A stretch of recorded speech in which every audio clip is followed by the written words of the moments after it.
We talk so much about setting the tempo when you're inside of a Quake game, and day one definitely set a tempo for the rest of the weekend. Welcome back to day two. That was your recap for day number one. Joining me once again, Flea and Ketchup. And gentlemen, let's take a look at the brackets, right? We could finally see a larger picture of what kind of took place yesterday, where things are at. Still some uncompleted areas of that upper bracket, but we are going to see all of the round of eights taking place today.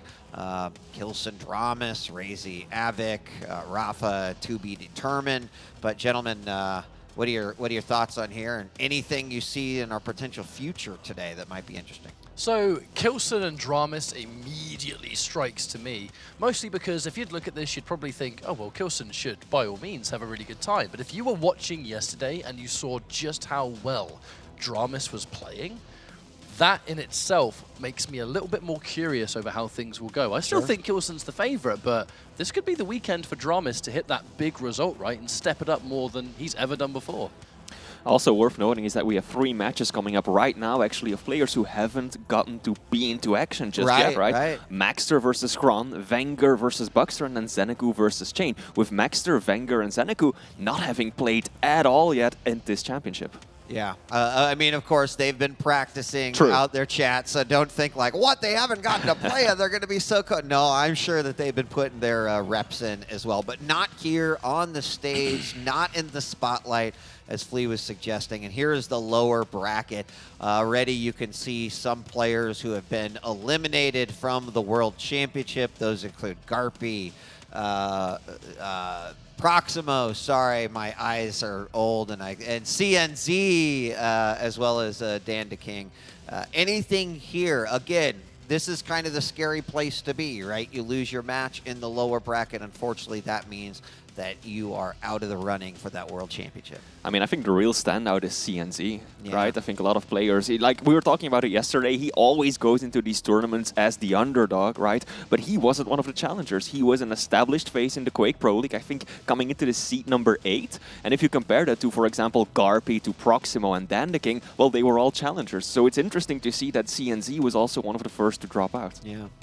Ketchup, any thoughts? I think one of my key takeaways is the performance of StrongSage.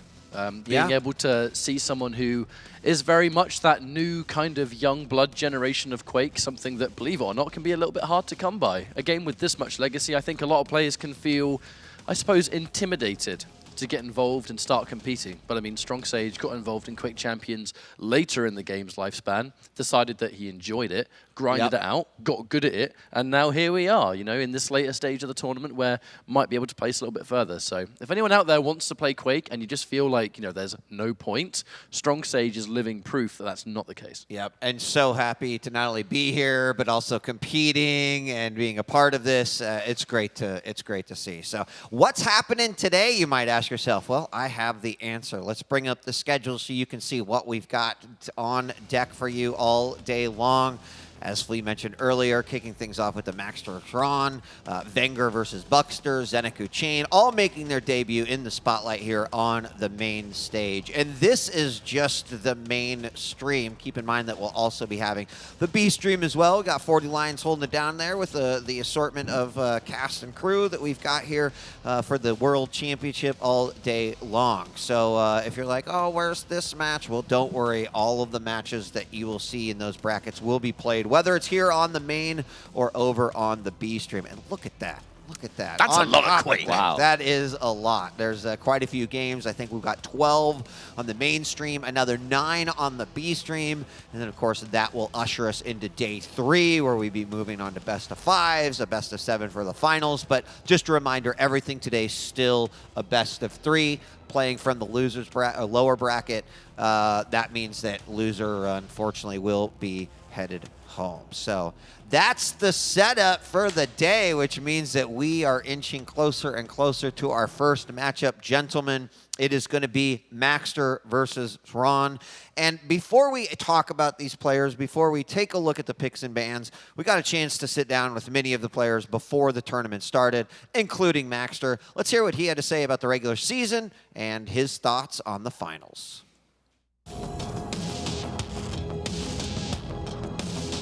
My number tag is Maxter. My AC this season was 7. I've been playing Quake. Well, that's a really long story, but I was just assuming on probably the last 10 years. Professionally, I've been playing for 2 years, actually. My favorite champion, I would say that it's Anarchy because of the flexibility and how, the movement, the speed. I'm a player that tends to play really fast champion. I'm really aggressive, so I like Anarchy the most. Sometimes, Athena and Slash, fast and squishies probably are the ones that suit me the best. My favorite weapon, that might be in between LG or Reagan probably, but I really like LG because I just truly love the sound of ticking all the time, like 6 all the time. Probably I'm addicted to it, but yeah, probably might be LG, yeah. Being back on LAN, it might be amazing for the rest of the players actually, but if I have to be honest, this is my first official LAN tournament for me. So it's a really amazing experience. I know most of the players already, but it's really amazing to be back on LAN.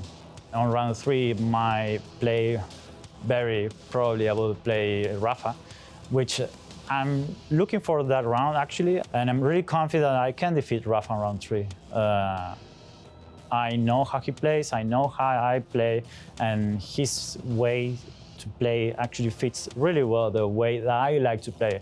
I like to play fast, he likes to play fast, and it's really fun, and I'm just looking forward to play against him and beat him, of course. I think the one that can take the belt most likely is Racy, just because of his consistency.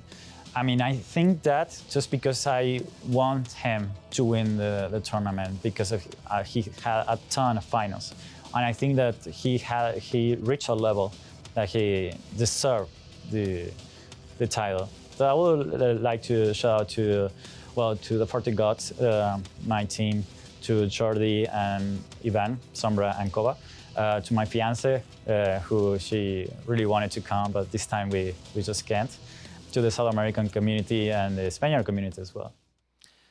Gentlemen, humble, handsome, the best posture in the QPL. It is Maxter. Love some of his answers, right? And a lot of respect given not only to Rafa and his answer, but also Razy, who we talked about quite a bit and had a great showing yesterday. But this is all about Maxter and Xron. Flea, I'm going to go to you first. Your thoughts on Maxter? Maxter has been looking good throughout the season, right? He hasn't secured the most wins, sure, but he's beaten the likes of Wenger, Dramus, Chain, Zeniku, I even believe. So he has been on quite the roll so far. And I think what he said makes sense, right? His playstyle is compatible with a lot of others, including the likes of Rafa. And I'm curious to see what he will bring today. We haven't gotten to see him in action on the main stage just yet, and now he gets to challenge Xron. I think Maxter's just one of those players that went into the QPL at an already established level. We would so often see players that make their way from challengers into eventually sort of the mainstay league, and it would take them some time to become affiliated with the whole thing, to actually get comfortable in that environment. Maxter kind of just hit the ground running and was already spectacular, having some impressive results, had a sort of a breakout performance against some real key players at one of the older stage finals, and that kind of put him on the map, I think, as a player to watch. But even that was some time ago now. From that point onwards, a lot of people recognize Maxter as a serious threat and a player that could absolutely make it into the finals tomorrow. Yeah, and of course his opponent, Xron, who yesterday had a decisive victory versus Nosfa, and looking very impressive. This is not going to be any sort of a pushover match on either side. I think we're in for some, some action.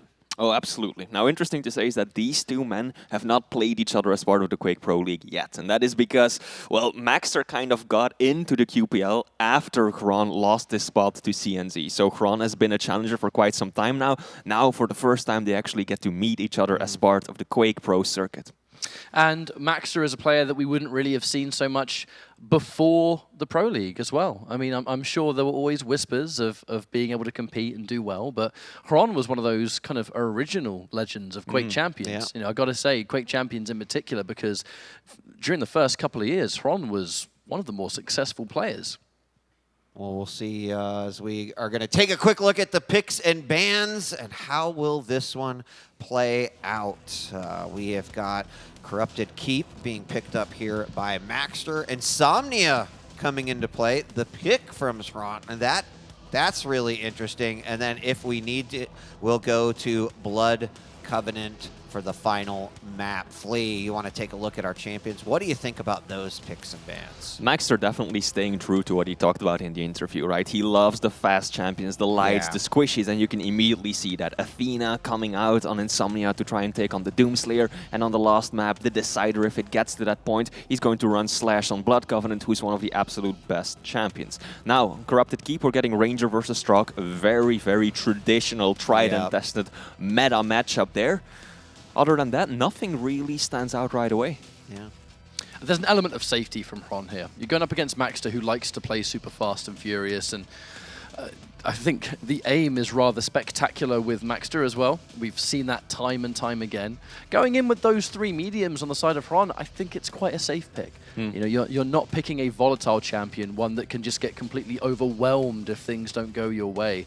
And even then, the utility is going to be useful. So the crouch slide on Corrupted Keep, you know, so you've got all the way through this nice, reliable medium stack, but then you've got the speed in Corrupted Keep, the kind of easy access mobility of Insomnia, and then you've got the vision of Blood Covenant versus a champion that's going to be kind of flying around the map at the speed of light. That piercing sight is going to be really useful. Yeah, the one thing, not so much on the champion side, but on the map side, we've started to see some players that will say, I'm picking Insomnia. And, you know, this has been a map that has been lukewarm, I think, across the board. But we're starting to see players who are kind of showing some confidence in their own play by picking it. I expect this to continue to play out here throughout the tournament, even more so as we go into tomorrow, where you're probably not going to be able to avoid that map. So I'll be looking to see how Xron, you know, what he brings to the table as far as that map's concerned.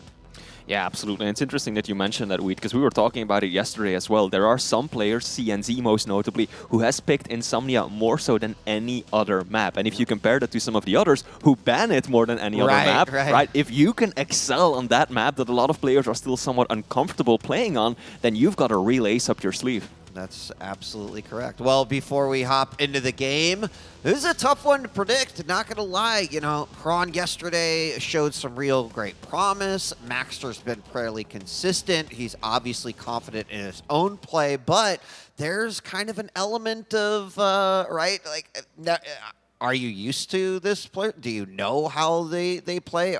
Will your play style match up? So, anyone want to throw one out there? I don't know if I'm willing to take that first leap. I can if you want me to, Flea. You're looking at me like you want me to. Catch up. I think Maxter's comfortable, and Maxter is always confident. I think a 2-1 could definitely happen, but personally, I really do favor Maxter in the situation. I think the chips are down here. This is a stressful position that Maxter has been able to rise to in the past, and I mean, you can kind of feel the energy that emanates off him. You know, he's feeling good, and he's in this kind of position versus someone that has kind of come back to Quake Champions. Max is a little bit more prepared, I think. Yeah, ketchup read my mind. I'm going to say 2-1 in favor of Maxter as well.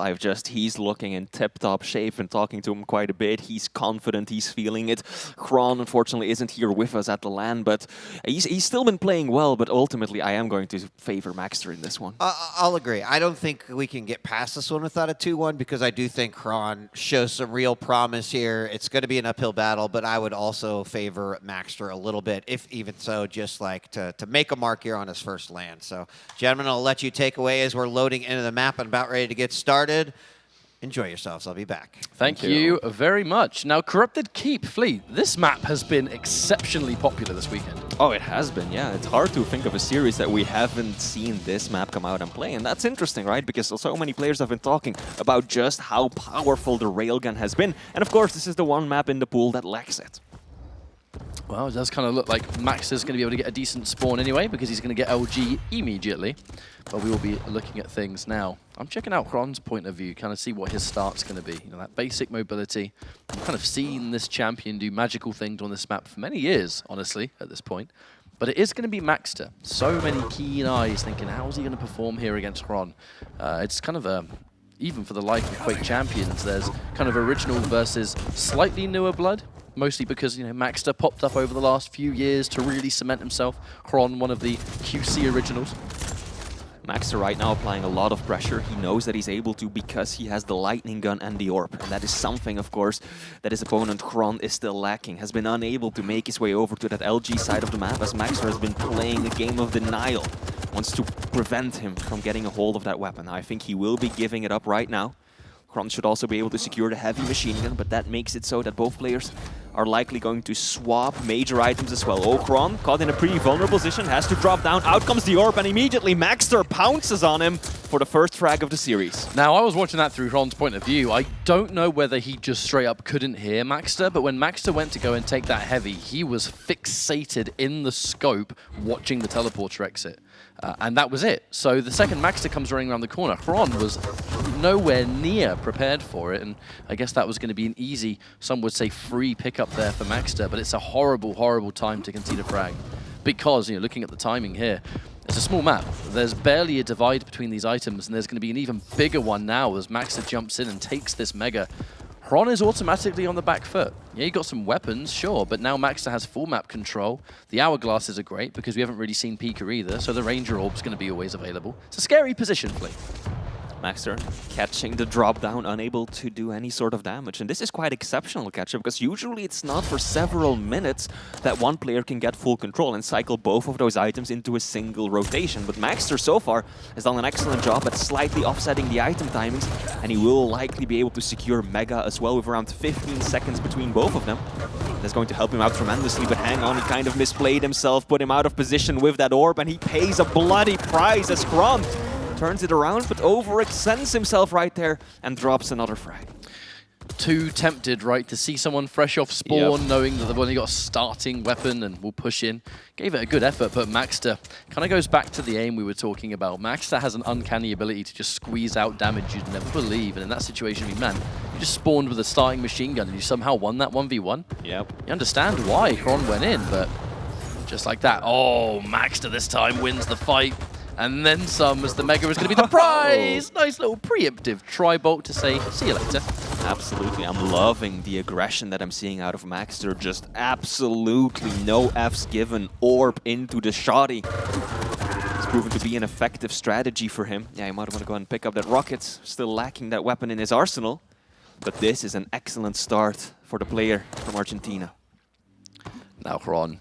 I mean, their first goal is going to be try and get some sort of item timing, but even then on the Mega, unless Xron assumed that Maxter picked it up straight away, he might have lost Mega timing because he was nowhere near it when it got picked up, and now focusing on the heavy, you know, playing around these items, that's one of the ways to get yourself back into the fight, right, is try and get yourself a decent stack, decent weapons, set yourself up for one of the key items, get a frag, and then maybe pick up, and then there you go, you got some momentum to work with. Maxter isn't allowing any of that right now. Maxter pushing in for the frag. Out comes the orb again. He's got to be careful with this catch-up. He does manage to kill Xron just in time, but that worries me slightly. He had him on the ropes, wanted to really finish that frag, but in doing so, he nearly gave up position on the item and almost allowed Xron to get back into that. And I feel like he's got to modulate that aggression perhaps a little more to make sure that he sticks to the basics. Maxter has been all over Xron every single spawn so far, where you barely had room. Xron gets LG spawn, sure, but I mean, here's Maxter full force, plenty of stack, and that really is all you have. Here's, I think, just lockdown of where these spawns have been right now and just capitalizing on when Xron finally appears. Really impressive stuff, you know, we're just about to hit the 5-minute point, 7-1. We do know that Corrupted Keep can sometimes result in some lopsided results, but I don't see Maxter letting up anytime soon. It has been that constant aggression that has kind of suffocated Xron so far. Maxter has lost some of that momentum of his, though. Xron able to make a stand, slow things down a bit, if he can secure a frag now. Nope, Maxter using the orb to perfection just before the Mega spawns as well. Couldn't have been a better moment to do it at. And now a race to the heavy. Maxter wisely going to rethink a blind rush onto the item, allows Xron to take it away. That crouch sliding makes him the faster champion anyway, so he couldn't have made it there in time. Chron's pathing was good there, though. Yeah. Taking the heavy and kind of instantly acknowledging that Maxter might have tried to run near Rocket to collect that light armor, so was pretty much wasting no time to be there. But Maxter not acknowledging that too. Having to play nice and safe and careful. Being relegated to just those lights can be so scary on a map like this because it's a tiny map. If you're not going for heavy, but your opponent knows you still want armor, it becomes quite obvious. However, there was a steal that just took place there, so could have been much worse for Maxter. Absolutely. At the very least, he managed to deny that heavy armor to Xron. And now he's bought him some space to play a more defensive game. Still has to survive for 4 more minutes though. 6 frag lead, that's sizable. This is a very, very small map, and 1 frag can easily turn into multiple. But these rockets though, they're solid. Xron taking a lot more damage than what he bargained for. Oh, the peeker! Almost sending Xron to his own grave. And now both players are quite weak. There's going to be a split second here to disengage and try and bring a bit of a stack back up, as this Mega's going to no doubt be the next objective, but both players incredibly tender. Maxter getting the better draw though, because as he runs down there near Rocket, you've got those light healths, you've got the light armor. Even though Xron has just taken this Mega, there's no armor to work with, but the ranged damage, good lord, that hurts so much. Now Maxter, is he going to be able to steal? Does steal it for another time, but a successful little skirmish, because now there's not a lot on this map. Xron has taken so much damage. Maxter has just been able to pick up an LG. This is kind of even Stevens. You'd never think that a heavy was actually able to appear there. It sure is, but Maxter actually has to start converting that into something more. He sacrifices the orb, sacrifices a life just to deny that heavy. But if you don't then actually equalize it or get a frag or gain control with it, ultimately you're still just bleeding frags. And that's what Maxter now has to be extremely careful of. Should be able to get this heavy and walk away with a frag as well. Much, much better. Definitely not clean. Might not be able to make a straight push for the Mega. But this is exactly what he needed to kill any sort of momentum that Xron might have been building. It's wonderful defensive positioning, kind of sitting on bridge with an LG in hand, kind of knowing that Xron's going to come crouch sliding round that corner for that opening damage to make the push so much scarier to actually dedicate to. However, Xron able to pick that one up again. Not too far behind, but I am starting to look at the clock. Maxter steals away another item, and any damage here surely is going to be bonus damage. You might be able to get the PK. Looks like he has been able to take it out, so there is going to be some time wasted. And Maxter surviving that exchange, that's not too bad at all, because it's less than 2 minutes left to go. Xron's going to have to put all this time in now just to get one, and there's a bunch more to go if you want to equalize. And absolutely, he didn't just survive catch-up, he did a ton of damage with that defensive heavy nail gun. The plasma so powerful on LAN, and Maxter using it for all it's worth. And now, with just 90 seconds left on the clock, Xron basically needs 1 frag after another. As Maxter once again goes for a defensive fight, makes a stand, LG on LG. Actually got a slight stack advantage over Xron. This is bad for the Ukrainian. And Maxter's going to really do everything in his power. Actually, hang on a minute, jumping down with the orb. Did Maxter miss time Mega by a few seconds? Surely he wouldn't have thrown the orb and jumped down if it wasn't going to spawn. I think he wanted to orb near Xron. Xron used the peeker, he wanted to orb past the peeker and get a kill on Xron, but Xron was just around the corner, so those rockets weren't connecting the way that Maxter wanted to. But if he had orb just a few steps further, I think he would have gotten the frag. So that wasn't for the item, but it was to do damage while Xron was in a vulnerable state. Yeah, I got a bit confused for a second, purely because Maxter kind of ran in that very telegraphed straight line in front of it. But either way, it looks like Maxter will still be in the lead here. There is, if he's able to chain these frags together right now, there is a reality where it might happen, but unfortunately now, after that one, nah, that's done. Forget I said anything, folks. Yeah, 30 seconds left on this map. It may be the most snowball-heavy one of the bunch, but this is not going to happen. And Maxter will be able to secure map 1, putting him on match point against Xron. Have to remember, folks, we've been watching all these weeklies where you play out those 3 maps regardless. There's plenty of wiggle room perhaps for just a little bit of success, but that is not how it's going to work here at the finals. That best of 3 is fast, furious, and savage, to be honest with you. Not a lot of time to sort of adapt to the situation. Now, Maxter is able to take a highly respectable first map here, and a comfortable one too. Yes. The best kind of map that you want to start off with, where you get to do your thing, you play your game, considerably out-damaging Xron. I think the orb is in no small part to that. But how do we go now as we enter map 2? Good use of the ability by Maxter. Right? Definitely not bad by Xron. The peeker didn't really net him that much of an advantage, didn't really get him any frags, but it wasn't to his detriment either, and that's something that you sometimes see when players use the Strog. But Maxter, his orb, that hurt. He used it positionally to get himself on items, to escape, to cut Xron off, but also just to do a lot of damage and to even get a few frags in as well. So excellent ability usage. And I'm a little worried for Xron going into map 2 because this is Maxter's first appearance on the big stage. Any nerves that he may have had going into this, he should have shaken off by now, and I don't know what Xron's gonna do. Now, the next map, Insomnia, is Xron's pick, so maybe that'll end up favoring him somewhat. I think it's really kind of Xron all over to pick like the new map too. Yes, because although Xron is kind of coming back to Quake Champions, has been grinding recently and is getting back into shape, let's not forget that once upon a time, back in the 2017, 2018 days, Xron was one of the biggest innovators in this part of the world. Yeah. You know, yes, you had the Dahangs who were kind of looking at things in a slightly different way. The 2v2 days where Rafa and Dahang would kind of go with what they believed worked for them. They kind of ignored what everyone else was saying.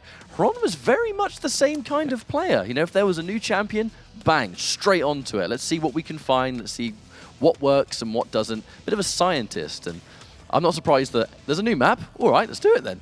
Absolutely, yeah. Comparable to Razy in that regard, I think. Both are real technicians. They have no issues jumping into a map by themselves, just playing around with the new champion, new arena, just figuring out all these little tricks, the gaps, the jump, and that is exactly what Xron probably has been doing in preparation for this.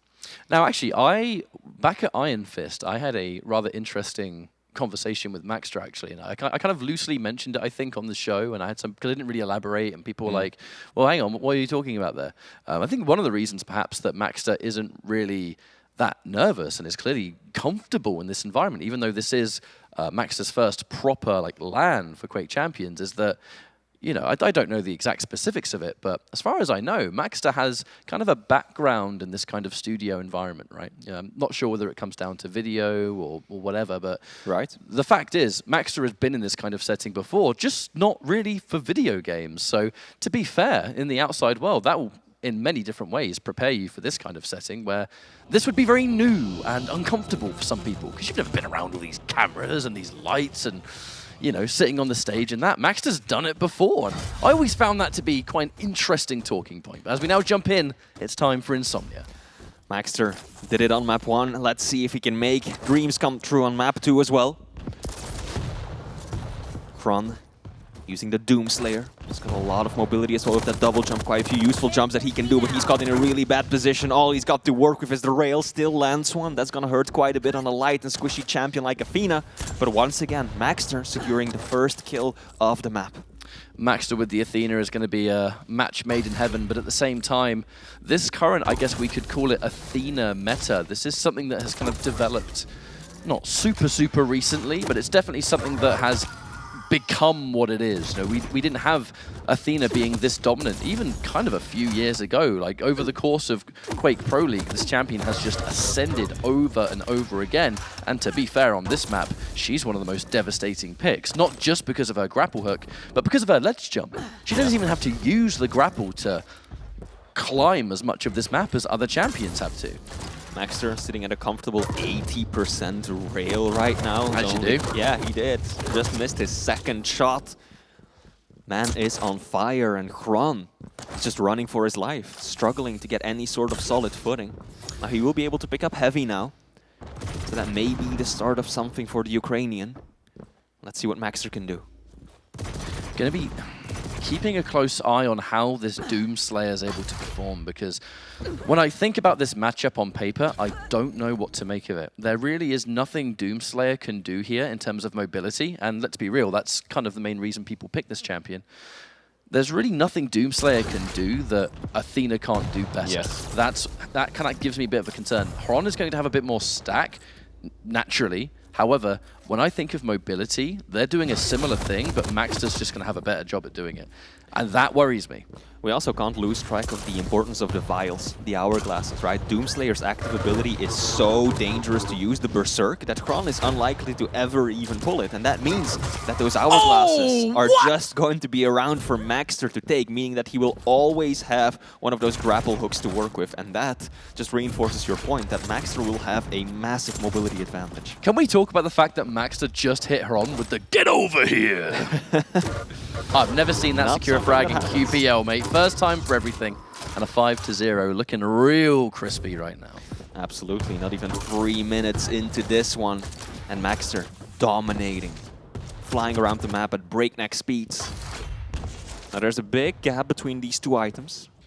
Xron secured Mega, but Maxter is the first one in position for the Heavy. I think if Maxter takes away Heavy, he's in a good position to get both of them together in a single rotation. Xron has to be careful now. This is an important point.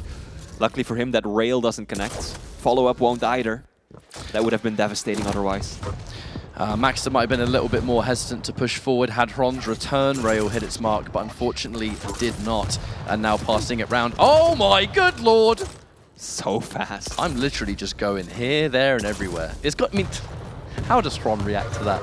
It's no, just at a moment's so notice. fast. She's so good in these intense up-close 1v1s because truly, you need to be looking into a crystal ball to know what direction she's going to dodge. I mean, she zips right in your face, lands a super shotgun blast, zips to the right of you, all of a sudden she's behind you and you're just dead. Xron really doesn't seem to have the best grab how to approach this right now. Down on the low ground as well, hoping to make a clean getaway. Will only take a little bit of tribal damage. That's about the best that he could have hoped for, but oof. Strafes right back into that one. Hard read by Maxter. Excellent use of the grapple. Cutting Xron off at the top of the bounce pad, and this is getting out of control real fast, Ketchup. It's, you kind of have this in your mind, don't you, that Xron, although highly talented in Quake Champions, has...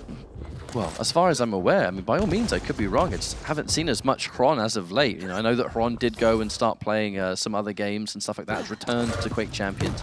And, I mean, of course, it's here, right? So clearly did well enough to place for this event. But there just seems to be an element of unfamiliarity here, whether it is the map, whether it is Athena used in this fashion by Maxter, who really is one of the pioneers for this kind of modern playstyle. It just feels like Maxter was way more prepared for this series than Xron was. Sure seems that way. Let's take a quick look at some of these statistics. Maxter 41% rail, 49 LG.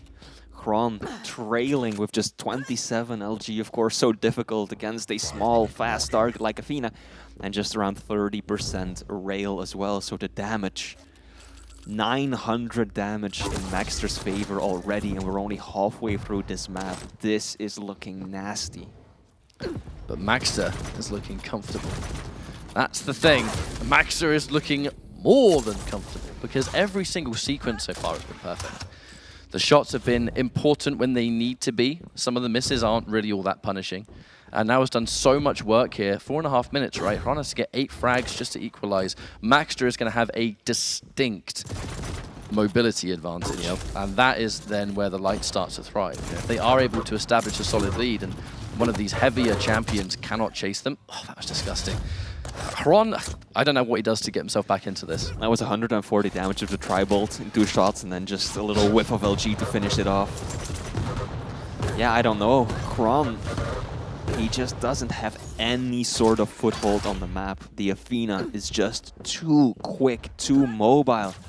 And as you were saying, Ryan, like now we've really reached the point where what do you do when you're Xron? Because even if you regain control, even if you get 1 or 2 frags, Maxter can just plus back, play a very defensive game, use that grapple hook to consistently stay away from you.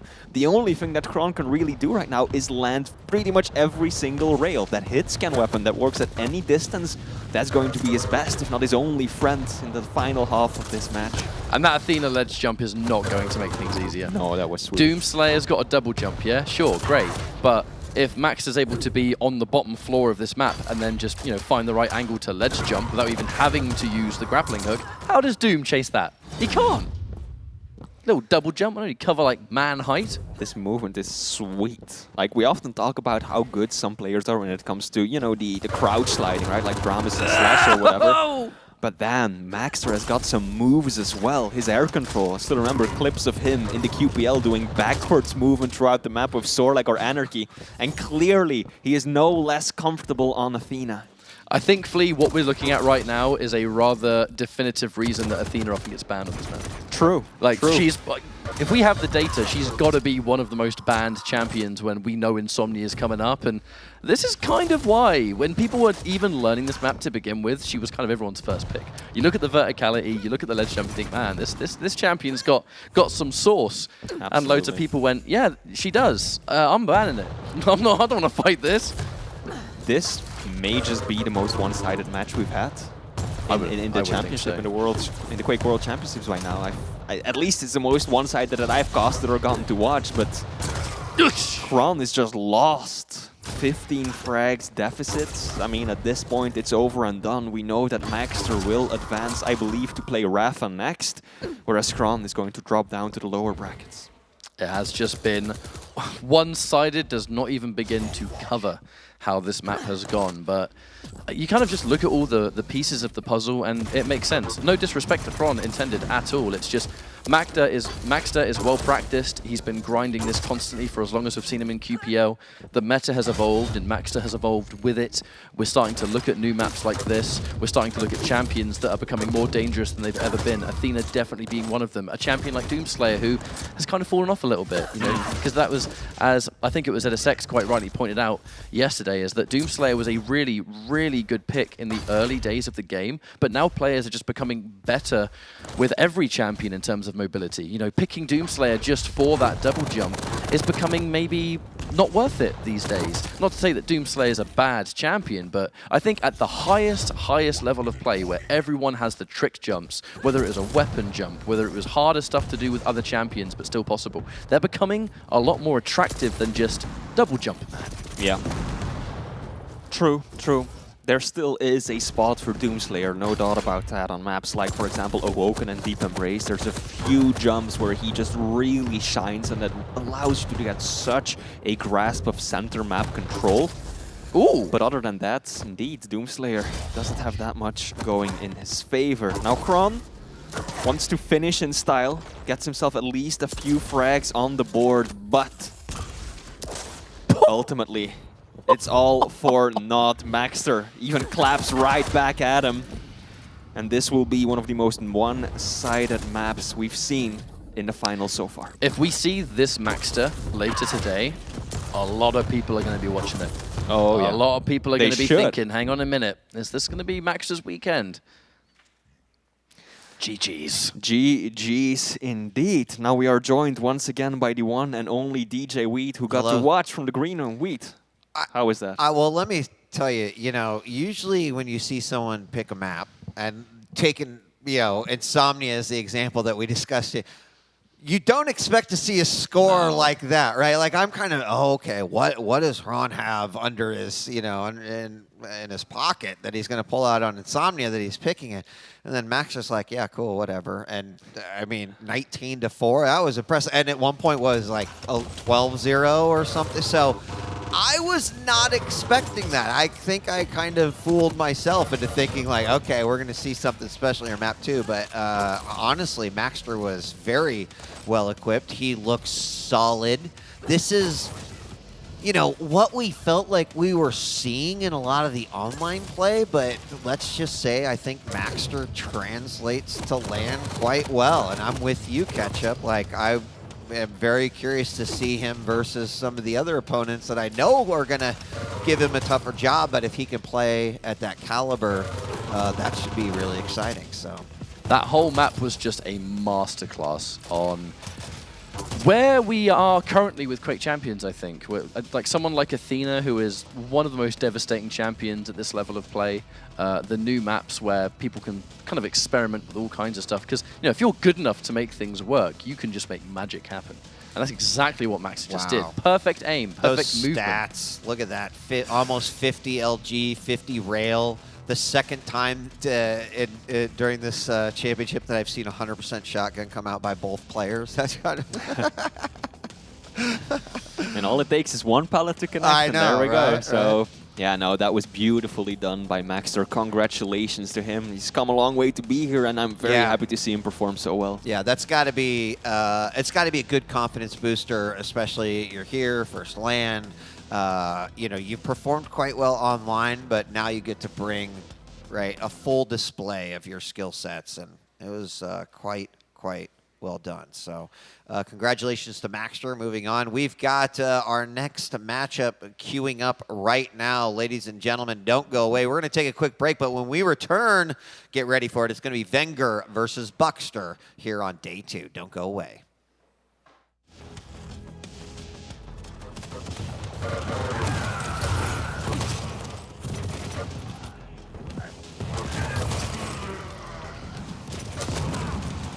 In the air.